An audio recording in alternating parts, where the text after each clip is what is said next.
I'm Dan Moyane, standing in for Sally Burdett. Now, Johnson & Johnson has announced new data that reinforces the strong and long-lasting protection of its COVID-19 vaccine. New data also shows that protection against the coronavirus increases when a booster shot of the J&J vaccine is administered. But what does this mean for those who haven't even had their first shot or are reluctant to do so, and those who've already had their first shot of one shot of J&J? Well, President of the South African Medical Research Council, Dr. Glenda is joining us now this evening to discuss this further.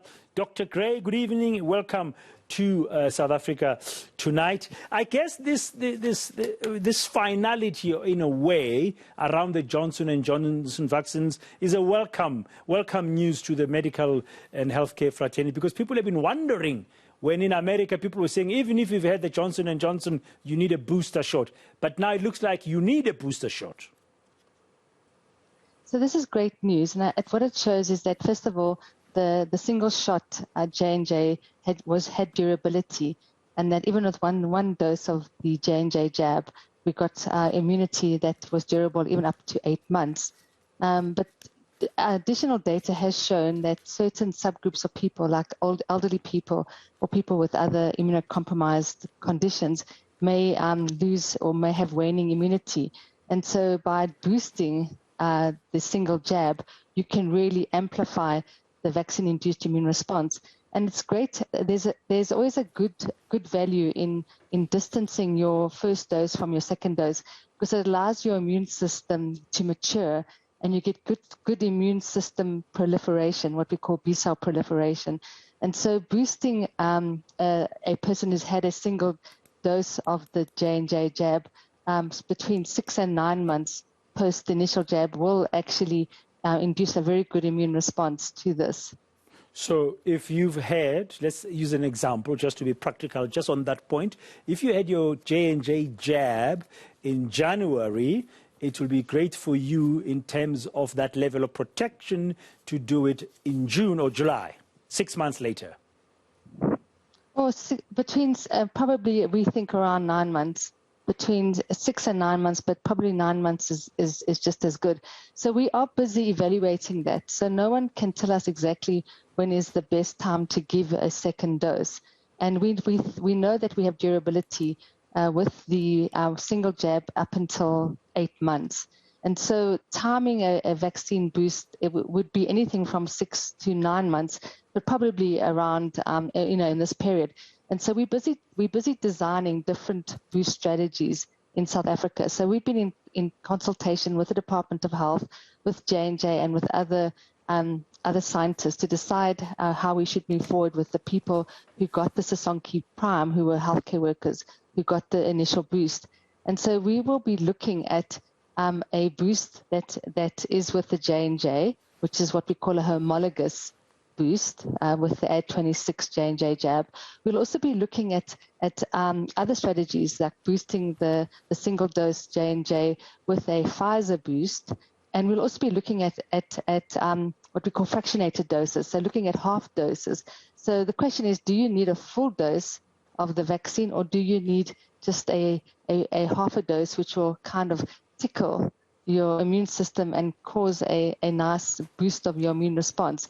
And so in the next couple of weeks, in fact, we'll be evaluating these various strategies to see whether we need a full dose, whether we need a half dose, whether a full dose Pfizer or a full dose Ad26 or a half dose Ad26 or a half dose Pfizer will give us the same results. But we will also, in addition to this, be looking at other regimens, like we have a second generation Adeno 5, and we'll be looking at boosting a subgroup of healthcare workers also with that. And then in addition, we are in negotiation with the Department of Health and J&J to secure a big consignment of the J&J vaccine to be able to boost the healthcare workers in time for the fourth wave. And so this is all will be unfolding in the next couple of weeks to months. Yeah, and so carry on. Yeah, there's a lot of moving parts. I was just about to ask you, because you've mentioned Sisonke and the healthcare workers we know in this country were the first ones to get J&J, and currently J&J is being administered in far-flung areas, rural areas, and also priority for J&J is for those institutions like old age homes where you want to access and supply and give the jab once off. Would we have enough stock while you are busy doing analyzing and evaluating and all these strategies? What would the message be if somebody is watching this and said, I did get a J&J a few months ago. You said it's got a durability of 8 months. So as long as 8 months has not passed, I am fine. And nobody currently in South Africa has had the jab more than 8 months ago. We were late to start, as we know. So is that the message that if you got a J&J jab, you don't need a boost right now? You don't need a boost right now. Am I wrong? Yes, so I think the message is that we don't know when is the best time to boost the single-dose regimen.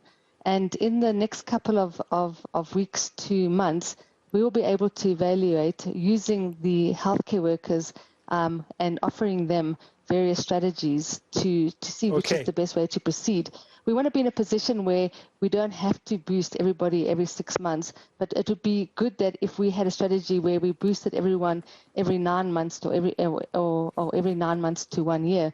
And we don't know the answers. So this is a move, as you said, it's a moving part. So we want to give the best regimen with the best effect to people in South Africa who've had the single dose J&J. Yeah, so the next couple of weeks are going to be very critical to you to establish exactly what will be the best strategy. But supply-wise, I mean, I've seen reports earlier that there's concerns expressed by the medical fraternity that there are not enough, we don't have enough J&J doses. And you say you're going to be talking to the Department of Health in trying to also expedite the procurement of J&J, because for now, the world knows that you will do better with a booster. So we're in discussions with J&J and the Department of Health. And for the Sisonke healthcare workers, we are in discussion with J&J to donate doses, 500,000 doses, to the Sisonke study so that we can evaluate en masse the impact of a boost for our healthcare workers. Not everybody will need a boost immediately, but we do believe that people who are highly exposed, particularly our healthcare workers, may be the first people to need a boost. That's also because they were the first people in the country that got the vaccine. We have seen that this vaccine is effective. Already we are evaluating people who got the vaccine, the Sisonke vaccine in February. We are now evaluating again to see whether there's been any impact post-Delta for a third wave.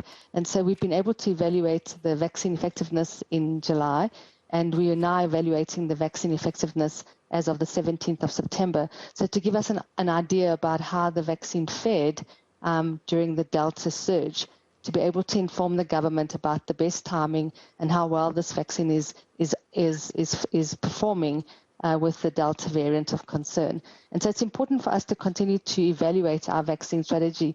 And the Sisonke study is a critical study for us in South Africa because it helps us navigate variants of concern and dosing and understanding of what we need to do for people who've had the single dose J&J in the beginning, the teachers and the policemen and the elderly. And we want to be in a position to give everybody in our country the benefit of evidence-based boosting, and the Sisonke study will do just that. Okay, good luck with that. We'll have to touch base with you maybe in about 3 weeks' time. Hopefully there'll be more light that has been shared around this. And I don't expect you to answer this because I've run out of time. My producer, Aisha Jacobs, will be very angry with me, is that if you're going to boost with Pfizer, I think the question is going to be asked, will those two vaccines live together in somebody's body? Will there be side effects? Are they compatible or not? But I'm sure that's one of the things you're going to be looking at over the next 2 weeks or so as you evaluate the booster scenario. Thank you very much, Dr. Glenda Gray. She's, of course, the president of the South African Medical Research Council. Now, let's move